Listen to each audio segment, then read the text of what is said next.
ناظرین گرامی، شرک کے شائبوں سے پاک عقیدہ توحید جب کسی فرد کی زندگی میں آ جائے یا کسی قوم کی اجتماعی زندگی اس عقیدے پر استوار ہو جائے تو زندگی میں اس کے بہترین ثمرات اور نہایت مفید اثرات سامنے آتے ہیں۔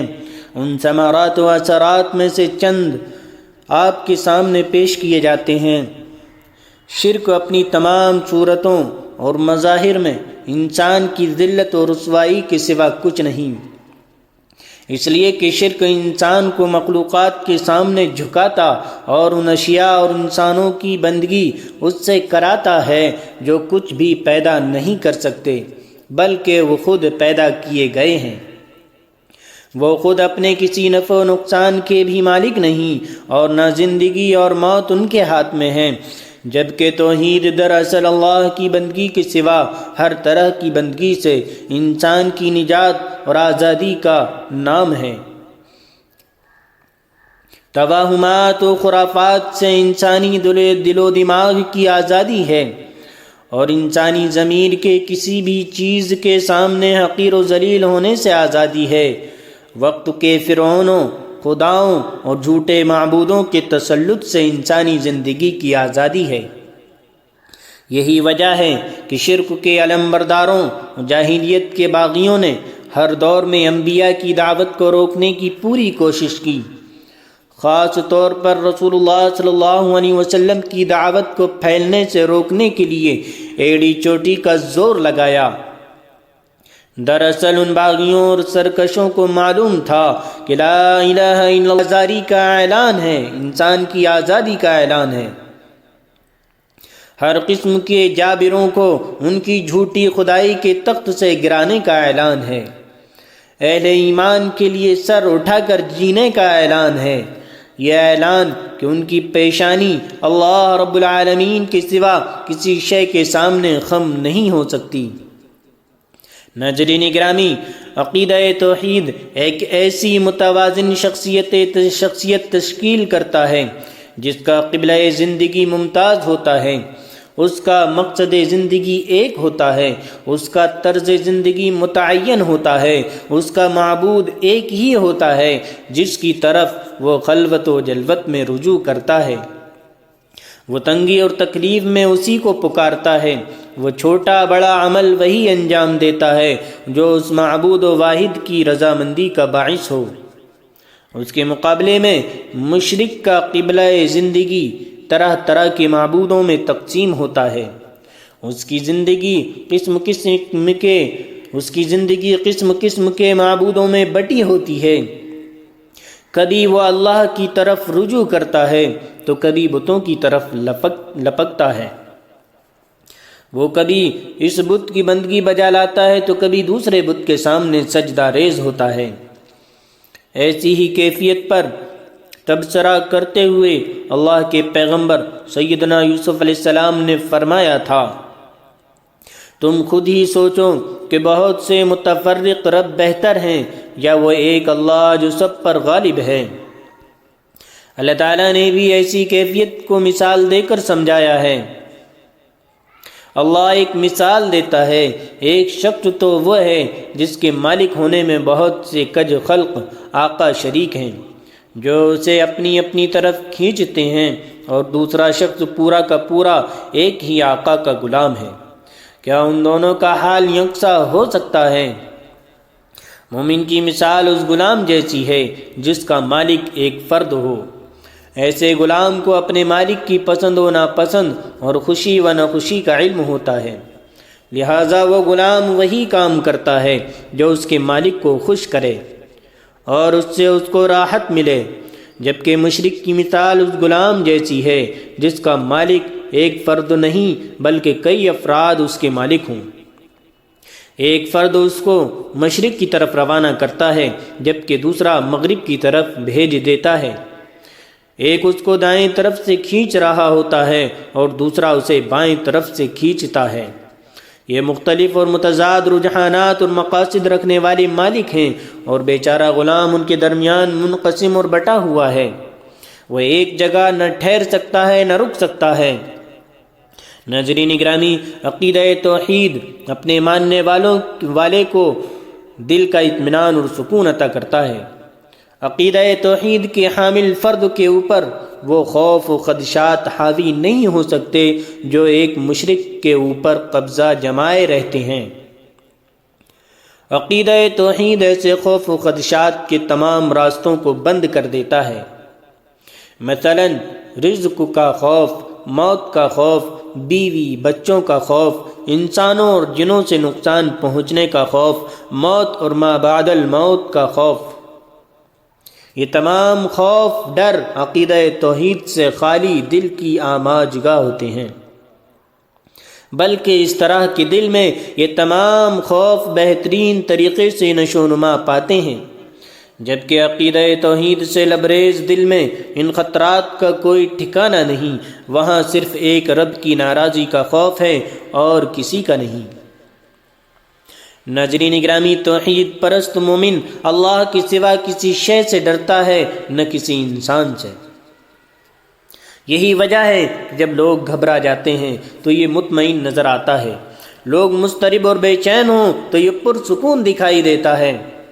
دراصل یہ عقیدہ توحید کا اثر ہے جس نے اس کے دل سے تمام خطرات و خدشات کا خوف نکال دیا ہے۔ جلیل القدر پیغمبر اور جد الانبیاء سیدنا ابراہیم علیہ السلام کے اپنی قوم کے ساتھ مکالمے میں اسی اطمینان قلبی کو قرآن مجید میں بیان کیا گیا ہے۔ جب ان کی قوم نے ان کو اپنے بتوں سے خوف زدہ کرنے کی کوشش کی، سیدنا ابراہیم علیہ السلام نے نہایت تعجب خیز انداز میں ان سے پوچھا، اور آخر میں تمہارے ٹھہرائے ہوئے شریکوں سے کیسے ڈروں جبکہ تم اللہ کے ساتھ ان چیزوں کو الوہیت میں شریک بناتے ہو؟ نہیں ڈرتے جن کے لیے اس نے تم پر کوئی سند نازل نہیں کی۔ ہم دونوں فریقوں میں سے کون زیادہ بے خوفی و اطمینان کا مستحق ہے؟ بتاؤ اگر تم کچھ علم رکھتے ہو۔ پھر اللہ تعالیٰ نے خود بھی واضح کیا کہ ان دونوں فریقوں میں سے امن کا حقدار کون سا فریق ہے، لہذا فرمایا حقیقت میں تو امن انہی کے لیے ہے اور راہ راست پر وہی ہیں جو ایمان لائے اور جنہوں نے اپنے ایمان کو ظلم کے ساتھ آلودہ نہیں کیا۔ دل کا یہ سکون دل کے اندر ہی سے پیدا ہوتا ہے، نہ کہ کسی شیطانی محافظ کی کسی کی کوشش سے۔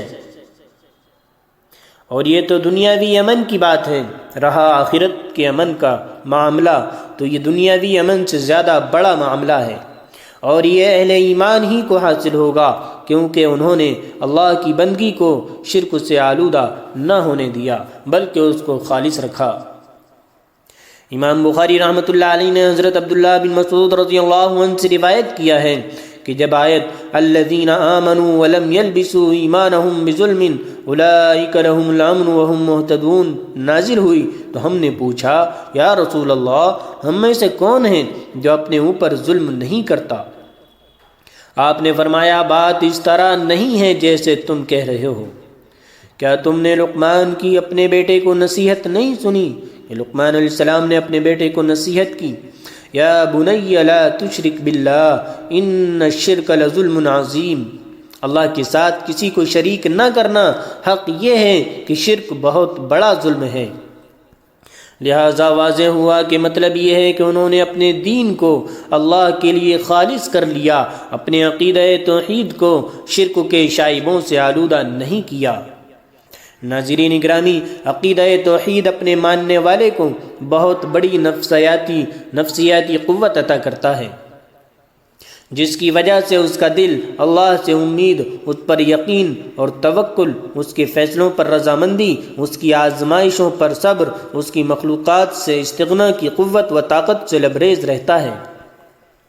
ایسا شخص پہاڑ کی مانند ثابت قدم ہوتا ہے، جب بھی کوئی مصیبت یا سختی اس پر آتی ہے تو وہ مخلوق کی طرف نہیں بھاگتا بلکہ وہ اپنے دل کو اپنے خالق کی طرف یکسو کر لیتا ہے، وہ اسی سے مانگتا ہے اور اسی سے مدد لیتا ہے، اسی کے اوپر اعتماد و انحصار کرتا ہے، وہ مصیبت سے نجات اور خیر کے حصول کے لیے اللہ کے سوا کسی سے امید نہیں رکھتا، وہ اللہ کو چھوڑ کر کسی کے آگے دست دعا نہیں پھیلاتا۔ وہ اس کے سامنے روتا اور گڑ گڑاتا ہے اور اسی کی طرف رجوع کرتا اور اسی سے اپنی لو لگاتا ہے۔ اس کا امتیازی نشان بس زبان رسالت یہ ہوتا ہے، تو جب بھی مانگے اللہ سے مانگ، مدد چاہے تو اللہ سے لے۔ ایسے شخص کی اعتقادی کیفیت کو قرآن مجید نے یوں متعین کر کے بیان کیا ہے: اگر اللہ تجھے کسی مصیبت میں ڈالے تو خود اس کے سوا کوئی نہیں جو اس مصیبت کو ٹال دے، اور اگر وہ تیرے حق میں کسی بھلائی کا ارادہ کرے تو اس کے فضل کو پھیرنے والا بھی کوئی نہیں ہے۔ وہ اپنے بندوں میں سے جس کو چاہتا ہے اپنے فضل سے نوازتا ہے، اور وہ درگزر کرنے والا اور رحم فرمانے والا ہے۔ ایسا ہی موقع تھا جس کو قرآن مجید نے اہل ایمان کی اعتقادی کیفیت کو تقویت دینے کے لیے بیان کیا ہے، جب پیغمبر خدا حضرت ہود علیہ السلام کی قوم نے بتوں کی کارروائی سے ان کو ڈرایا تو ہود علیہ السلام نے فرمایا: میں اللہ کی شہادت پیش کرتا ہوں اور تم گواہ رہو کہ جو اللہ کے سوا دوسروں کو تم نے الوہیت میں شریک ٹھہرا رکھا ہے، اس سے میں بیزار ہوں۔ تم سب کے سب مل کر میرے خلاف اپنی کرنی میں کسر نہ اٹھا رکھو اور مجھے ذرا مہلت نہ دو۔ میرا بھروسہ اللہ پر ہے جو میرا رب بھی ہے اور تمہارا رب بھی۔ کوئی جاندار ایسا نہیں جس کی چوٹی اس کے ہاتھ میں نہ ہو، بے شک میرا رب سیدھی راہ پر ہے۔ یہ ایسی طاقتور عقلی دلیل ہے جو ایک مضبوط عقیدہ توحید کے حامل دل اور مضبوط ترین قوت استقامت کے حامل نفس کی طرف اشارہ کرتی ہے۔ یہ ایسا ایمان ہے جو کمزور پڑ سکتا ہے نہ دب سکتا ہے، اور ایسی روحانی قوت ہے جو کسی کمزوری اور خوف سے نہ آشنا ہو۔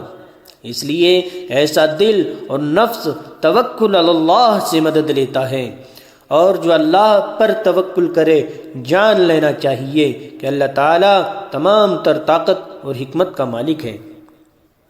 اگر کوئی اللہ پر بھروسہ کرے تو یقیناً اللہ بڑا زبردست اور دانا ہے۔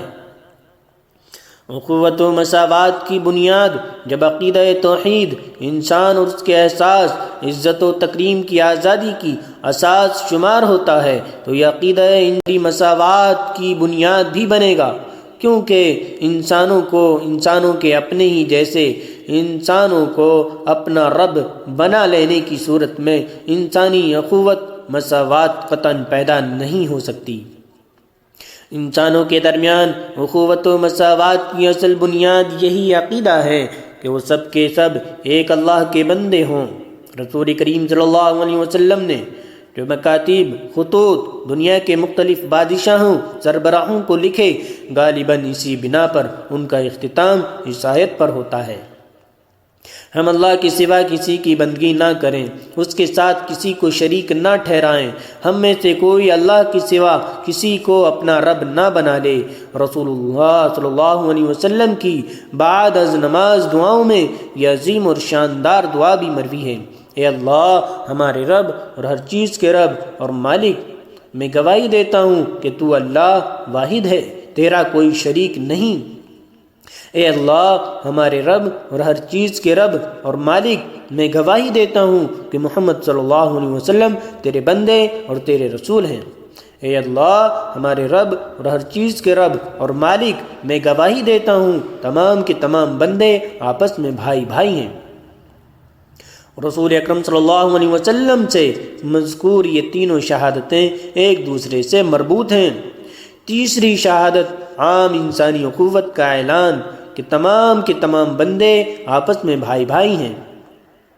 پہلی دو شہادتوں پر مبنی ہیں، یعنی اللہ تعالیٰ کا الوہیت میں یکتا ہونا، اس کا کوئی شریک نہیں اور اس کے ساتھ کوئی دوسرا رب نہیں، اور عبادت و تسلیم کا حق اس کے سوا کسی کو حاصل نہیں، اور محمد صلی اللہ علیہ وسلم کے عبد اور رسول ہونے کا اقرار آپ کے لیے الوہیت کے ہر شائبے اور ہر شبہے کی نفی کرتا ہے کہ آپ الہ معبود نہیں ہیں، نہ ابن الہ ہے اور نہ الوہیت کا تیسرا حصہ ہے، جیسا کہ عیسائیوں کا سیدنا مسیح علیہ السلام کے بارے میں عقیدہ ہے۔